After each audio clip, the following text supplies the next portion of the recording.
अष्टवक्र गीता अध्याय 15 सूत्र 8। शद्रतस्सु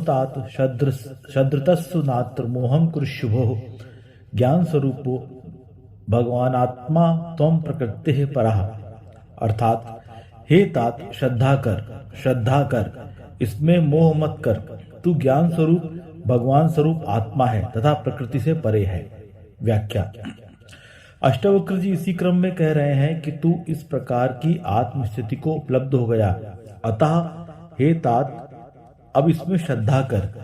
जिसने प्रत्यक्ष अनुभव नहीं किया, केवल पुस्तकों से जाना है या किसी से सुना है, तो वह अश्रद्धा भी कर सकता है, क्योंकि यह ज्ञान बुद्धि की पकड़ से परे है, यह अनुभव का ही विषय है। किंतु तुझे तो प्रत्यक्ष अनुभव हो चुका है, इसलिए तेरे लिए अश्रद्धा का कोई कारण ही नहीं है। यह संसार भौतिक है, जड़ है, प्रकृतिजन्य है। तू आत्मा है जो प्रकृति से परे ज्ञान स्वरूप व भगवत स्वरूप है, इसलिए इस प्रकृतिजन्य जगत में तू मोह मत कर। सूत्र 9। गुण है संवेष्टितो देहास्तिष्ठत्यायाति च आत्मा नागंतः किमेन मनुष्योचसी। अर्थात गुणों से लिप्त यह शरीर रहता है, आता है और जाता है, किंतु यह आत्मा न जाने वाला है न आने वाला, इसके लिए क्यों सोच रहा है। व्याख्यान। जिस तरह लौह से भिन्न भिन्न प्रकार के औजारों का निर्माण कर फिर गलाकर उसे लौह ही बनाया जाता है, और मिट्टी से अनेक प्रकार के बर्तन बनते एवं मिटते हैं, समुद्र में अनेक तरंगे उठती हैं मिटती हैं, विद्युत से पदार्थ बनते हैं और बिगड़ते हैं, किंतु इन सबका मूल तत्व सदा विद्यमान रहता है। विज्ञान भी यही कहता है कि पदार्थ अविनाशी है, शक्ति अविनाशी है। पदार्थ का रूपांतरण होता है, शक्ति का भी रूपांतरण होता है, किंतु वह स्वयं जो है अविनाशी है। शक्ति व पदार्थ एक दूसरे में रूपांतरित होते हैं। पदार्थ विनाशी है एवं यही संसार है। शक्ति नित्य है, शाश्वत है, स्वयंभू है, उसका कभी विनाश नहीं होता। आध्यात्म भी यही कहता है। शरीर एक आकृति है जो सत, रज और तम गुणों से लिप्त है। मनुष्य जन्मता है, बड़ा होता है, रहता है, मरण को उपलब्ध होता है, इसी का बचपन, जवानी, बुढ़ापा होता है, किंतु यह आत्मा नित्य एवं शाश्वत है। यह न कहीं जाता है न आता है, न जन्मता है न मरता है, न ही इसका क्षय होता है न वृद्धि होती है। यदि शरीर चला गया तो यह फिर नया शरीर धारण कर लेगा।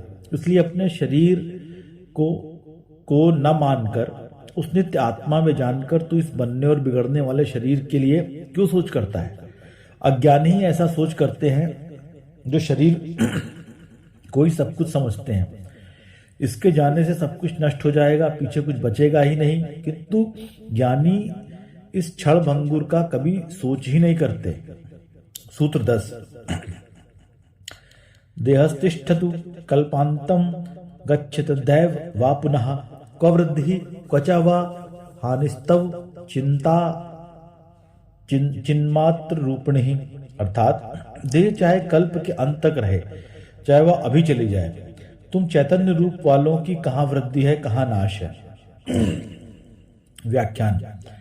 अष्टवक्र जी कह रहे हैं कि यह शरीर तो मरण धर्मा है, यह तो जाएगा ही, नष्ट होगा ही, इसे बचाने का कोई उपाय है ही नहीं। राम का भी नहीं बचा, कृष्ण का भी नहीं बचा, बुद्ध का भी नहीं बचा, न ज्ञानी का बचा, न अज्ञानी का, न संत महात्मा का बचा, न चोर डाकुओं का। आना जाना यह सृष्टि का नियम है, इसमें अपवाद है ही नहीं। जब तक अटल सत्य है कि शरीर नष्ट होगा ही, फिर चाहे वह कल्पांत तक रहे अथवा अभी नष्ट हो जाए, कोई अंतर नहीं पड़ता। अतः यह सोच का विषय ही नहीं है, किंतु तू चैतन्य रूप आत्मा है, इसलिए यह आत्मा नष्ट होगी, न इसकी वृद्धि होगी। यह जैसा है वैसा ही सदा रहेगा। तू आत्म रूप होने से नित्य है, अतः तू सुखी हो। सूत्र 11। त्वय ननंत महाम बोधौ विश्ववीचि स्वभावतः उदेतु वास्तुमायातु न ते वृद्धिर्न वा क्षतिः। अर्थात तुझ अनंत महासमुद्र में विश्व रूपी तरंग अपने स्वभाव से उदय और अस्त को प्राप्त होती हैं, किंतु न तेरी वृद्धि है और न ही नाश है। व्याख्यान। अष्टवक्र जी कह रहे हैं कि जिस तरह अनंत महासागर में वायु के झोंकों से अनेक प्रकार की तरंगे उठती हैं और मिटती है, किंतु इससे समुद्र की न वृद्धि है न नाश। जिस प्रकार आकाश में अनेक वायु विक्षेप उठते हैं और शांत होते हैं, किंतु आकाश सदा अस्पर्शित रहता है, उसी प्रकार तू आत्मा रूपी अनंत महासागर है, जिसमें चित्त की चंचलता के कारण विश्व रूपी तरंगे उठती हैं एवं नष्ट होती हैं, किंतु इनसे यह साक्षी आत्मा सदा अप्रभावित रहता है। संसार के वृद्धि एवं नाश से तुझ आत्मा की वृद्धि है न नाश है। सूत्र 12। तात चिन्मात्र रूपेसी नाते भिन्न मिदम जगत अतः कस्य कथम कुत्र हेयोपादेय कल्पना। अर्थात हे तात, तू चैतन्य रूप है, तेरा यह जगत तुझसे भिन्न नहीं है, इसलिए हे और उपादेय की कल्पना किसकी, क्यों कर और कहाँ हो सकती है। व्याख्यान। सारी सृष्टि एक ही इकाई है, यह एक रूप है, अखंड है, इसका विभाजन हो ही नहीं सकता। यह सृष्टि परिधि है, किंतु इसका केंद्र एक है, धुरी एक है, जिसके सहारे यह समस्त क्रियाएं चल रही हैं। कुएं अनेक हैं, किंतु सब में जल का स्रोत एक ही है। पदार्थ अनेक है, किंतु उनका मूल तत्व ऊर्जा एक ही है, जो विभिन्न तत्वों में एवं विभिन्न पदार्थों में विभक्त दिखाई देता है। इस प्रकार आत्मा एक है, जिसकी धुरी पर यह शरीर चक्र चल रहा है। जो शरीरस्थ आत्मा है वह विश्वात्मा है, जिससे यह सृष्टि चक्र चलता है। अतः आत्मा, परमात्मा, ब्रह्म, सृष्टि, जीव, जगत, जड़, चेतन भिन्न भिन्न है ही नहीं, उसी एक की अभिव्यक्ति मात्र है। वह एक ही अनेक रूपों में प्रकट हुआ है। यह भिन्नता अहंकार के कारण प्रतीत होती है। इसी भिन्नता के अज्ञान के कारण हे और उपादेय, ग्रहण और त्याग, संसार और परमात्मा, लाभ और हानि, जीवन और मृत्यु आदि अनेक द्वंद्वों की कल्पना होती है, एवं यह द्वंद्व ही दुख पूर्ण स्थिति का कारण बन जाते हैं। इसी अहंकार से वासना का उदय होता है एवं वासना ही संसार है। इसलिए अष्टवक्र जी जनक से कह रहे हैं कि तू चैतन्य रूप आत्मा है, अतः यह जगत तुझसे भिन्न नहीं है। फिर इस हे और उपादेय की कल्पना तुझमें कैसे हो सकती है। हे और उपादेय की कल्पना तभी होती है जब मनुष्य अपने को सृष्टि से भिन्न शरीर मात्र समझता है। आत्मा का अनुभव होने पर हे और उपादेय की कल्पना व्यर्थ हो जाती है। जैसे एक ही शरीर के विभिन्न अंगों में कौन सा हे है और कौन सा उपादेय, यह कल्पना करना ही मूर्खता प्रतीत होती है। ऐसी ही सृष्टि है।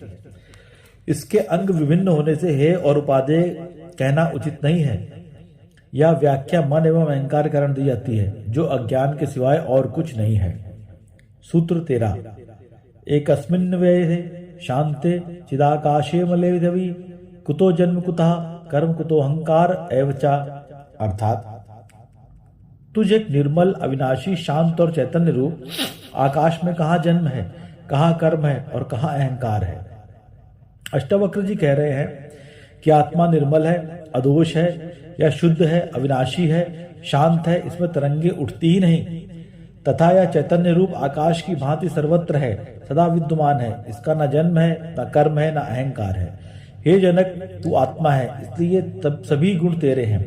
ये सारे विकार मन, शरीर और अहंकार के हैं, जिनसे तू भिन्न है। अपने को आत्मवत जान लेने पर इनकी प्रतीत होती ही नहीं है। सूत्र 14। यत्वं पश्यसि तत्रैकस्त्वमेव प्रतिभाससे किम पृथग् भासते स्वर्णात् कटकांगद नूपुरम। अर्थात जिसको तू देखता है उसमें एक तू ही भासता है। क्या स्वर्ण कंगन, बाजूबंद और नूपुर स्वर्ण के से भिन्न भासते हैं। व्याख्या। अब अष्टवक्र जी कह रहे हैं कि जिस प्रकार कंगन, बाजूबंद और नूपुर की आकृतियां भिन्न भिन्न है, उपयोग भिन्न भिन्न है, किंतु इन सबका निर्माण तो एक ही तत्व स्वर्ण से हुआ है। वही स्वर्ण सब में है। नाम एवं रूप की भिन्नता से स्वर्ण में भिन्नता नहीं होती। उसी प्रकार इस सृष्टि के विभिन्न अवयवों में आत्मा ही एक मूल तत्व है, सब उसी की आकृतियां मात्र हैं, अतः आत्मा में कोई भेद नहीं है। तू चूंकि आत्मा ही है, अतः सृष्टि के समस्त पदार्थों में एक तू ही भासता है। यह भेद जो दिखाई देता है वह शरीरों का, आकृतियों का है, वरन फूल और कांटे, मनुष्य और पशु पक्षी सभी में वह एक ही तत्व है। इन रूपों के भीतर जो अरूप छिपा है वही तत्व मूल है। ये अनेक उसी एक चैतन्य सागर की लहरें मात्र हैं। भीतर जो छिपा सागर है वही इन सबका आधार है। ऐसा ज्ञात हो जाने पर ही समस्त उपद्रव शांत होकर परम शांति उपलब्ध होती है। धन्यवाद।